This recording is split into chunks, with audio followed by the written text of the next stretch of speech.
Ближе к 20 веку праздник несколько оброс традициями. По случаю наступления 1907 года даже, цитирую, «многократный пушечный выстрел производили и провели время в искрометных народных развлечениях».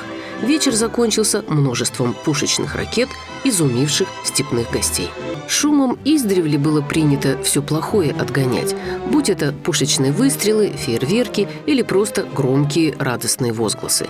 Но все равно Новый год вплоть до революционных преобразований праздником был второстепенным, Рождество – главным. Газетно-документальное подтверждение.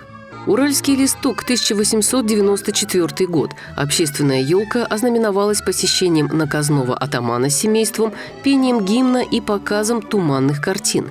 Детям бедняков раздавали чулки, гребенки и башмачки, детям богатых – лакомства и игрушки.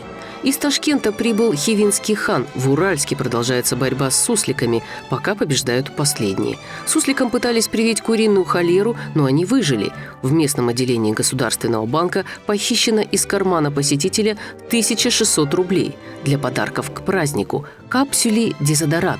Уничтожают зловоние, продаются везде. И никакого упоминания о Дед Морозе в том виде, какой нам известен.